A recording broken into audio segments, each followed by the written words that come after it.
el Foro Fiscal.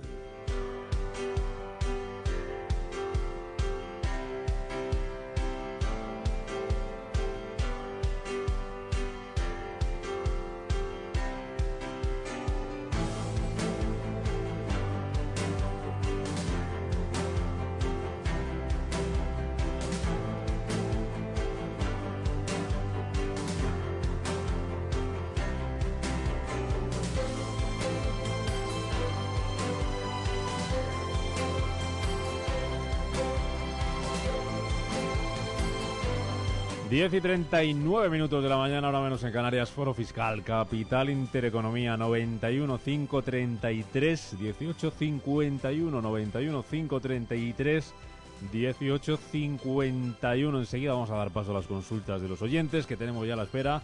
Pero antes, Paco Coronel, tenemos muchos temas. Hay que hablar hoy de Hacienda y el fútbol, de ese Fútbol Leaks, y hay que hablar de impuestos. Y mira que es difícil hablar de impuestos con una buena noticia. Pues lo vamos a hacer hoy porque el gobierno planea reducir el IVA a la prensa y a los libros digitales del 21 al 4%. Los libros y publicaciones digitales pagarán los mismos impuestos que los impresos. El ministro de Economía español, Luis de Guindos, ha anunciado que el gobierno va a bajar el IVA de las revistas, los periódicos, los libros digitales, para igualarlo con los del formato físico. Por tanto, pasaremos a pagar del 21% actual a un tipo reducido de ese 4%. El nuevo marco fiscal comunitario, del que se habló ayer en la reunión del Ecofin, no es obligatorio. Es decir, que permite, pero no obliga a los gobiernos de Europa a equiparar los tipos máximos y los mínimos. Pero el Ejecutivo, y Luis de Guindos en concreto, ya ha dicho que lo hará, eso sí, sin fecha establecida. Es lógico, se trata no tanto de lo que es el continente, si me permiten ustedes, como el contenido, ¿no? Y el contenido no existe ninguna razón para que haya un gravamen diferencial. Pues saludamos a don Antonio María Ávila, es el director ejecutivo de la Federación de Gremios de Editores de España. Señor Ávila, ¿qué tal? Buenos días. Buenos días. ¿Cómo valoran este anuncio? Bueno, lo valoramos de manera positiva, no nos asombra, no nos ha llamado la atención, puesto que lo esperábamos. De hecho, tenemos carta del secretario de Estado de Hacienda del mes de mayo, donde de alguna manera nos anunciaba esta situación, que es consecuencia de una propuesta de modificación de la directiva del IVA. Para nosotros, el día que se publique oficialmente en el Boletín Oficial Español, pues sería el final de una larga batalla que empezamos en el año 2000. Esperan que se publique pronto, ¿no?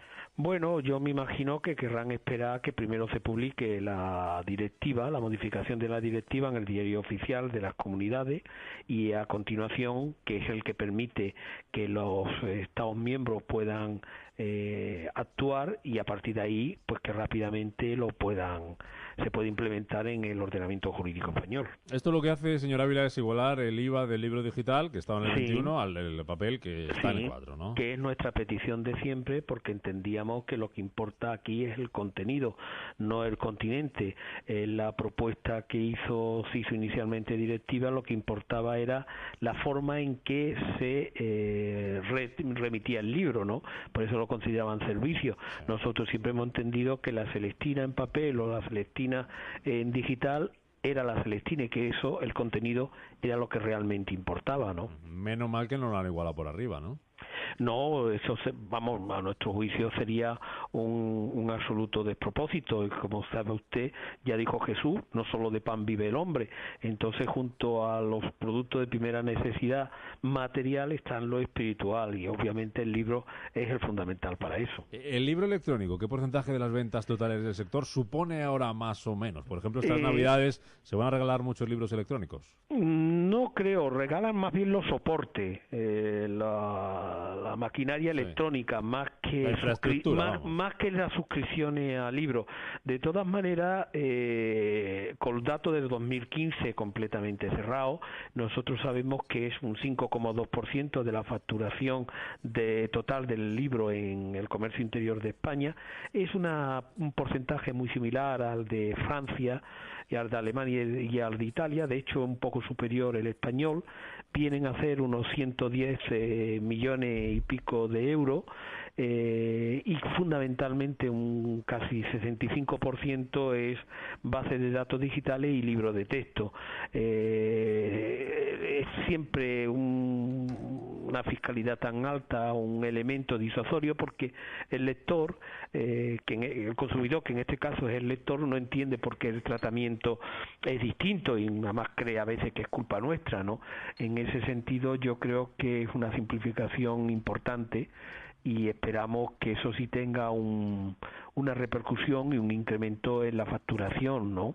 De hecho, cuando se ha bajado el IVA en algún país, aunque sea el IVA en papel, el consumo se ha aumentado prácticamente en el mismo porcentaje en que se bajaba, ¿no?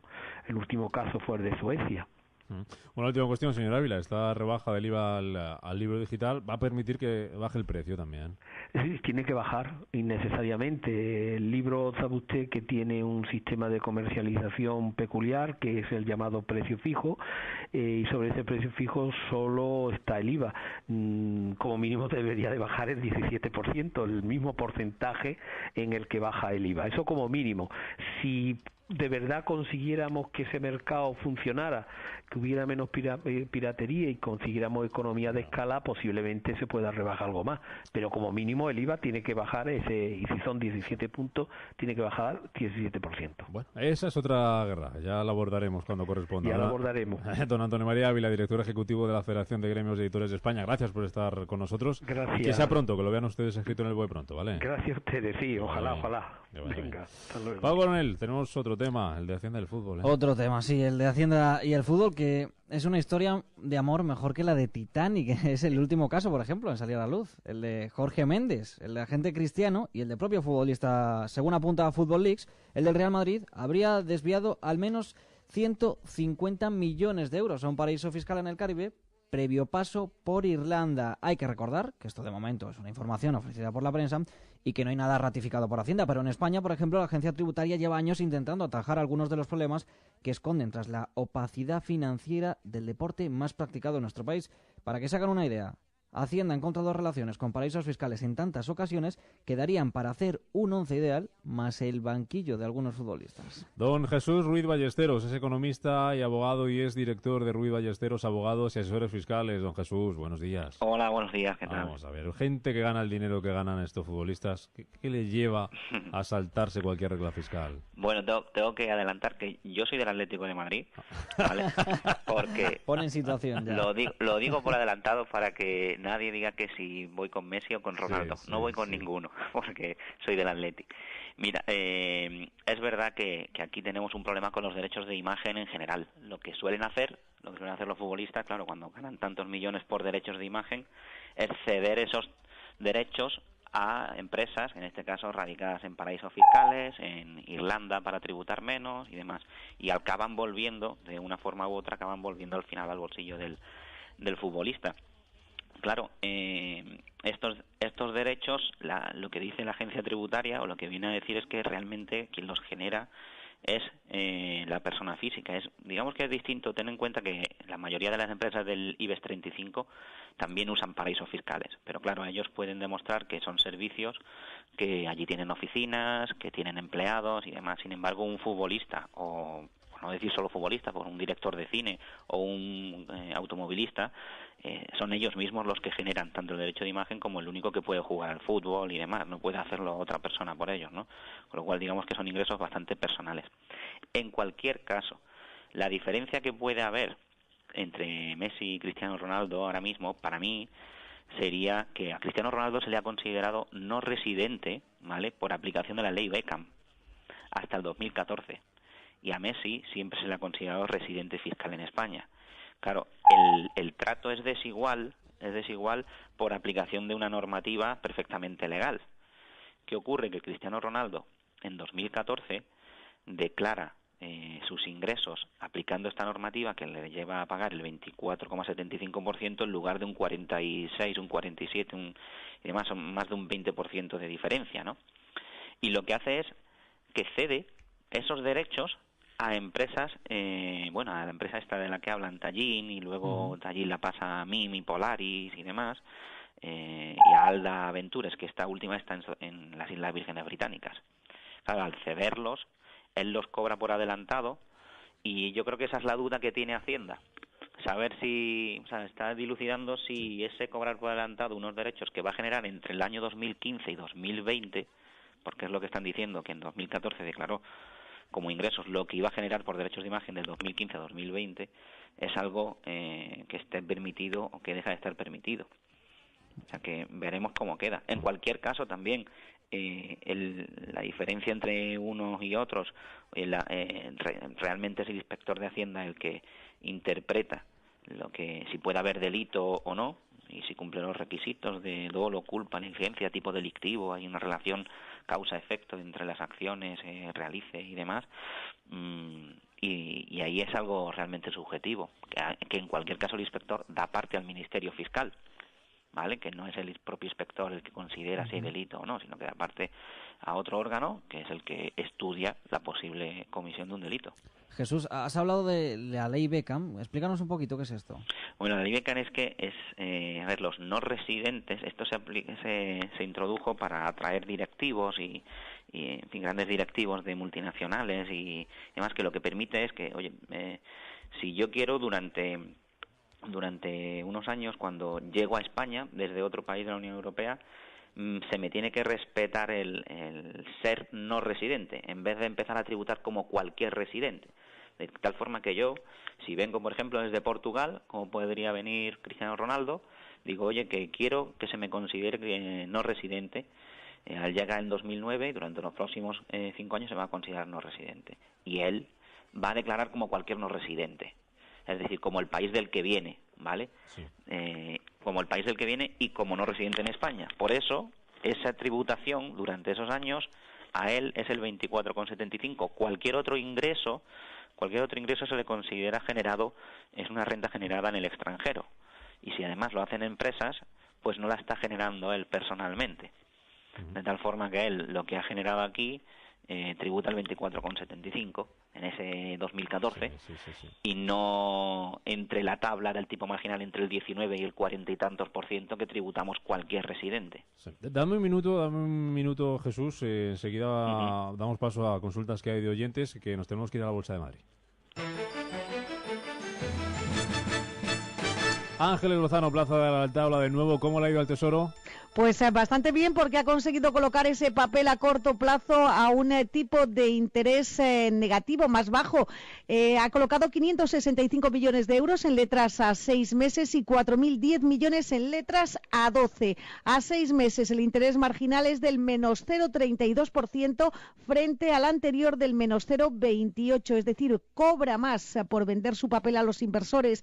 El marginal a 12 meses se queda en el menos 0,22% frente al anterior menos 0,20%. IBEX 35 que sube en torno a medio punto porcentual, 8.934 puntos. La prima de riesgo baja hasta 110 puntos básicos y la rentabilidad de nuestro bono a 10 cae al 1,46%. Seguimos, Foro Fiscal, Capital Intereconomía, 91 533 18 51. ¿Alguna cosa más sobre el fútbol y Hacienda, Paco? Sí, le quería preguntar a Jesús, hemos hablado de estas sociedades, bueno, que tributan fuera de nuestro país. ¿Qué pasaría si esa sociedad tributase en España? Bueno, si tributase en España como sociedad o él como persona física. No, como sociedad, esas sociedades que se encargan, bueno, lo que hemos hablado, de las empresas, de los futbolistas. Las que, digamos, a las que se les cede el derecho de explotación de los derechos de imagen, ¿no? La de la trampilla, vamos. Sí. No quería decirlo así, pero sí.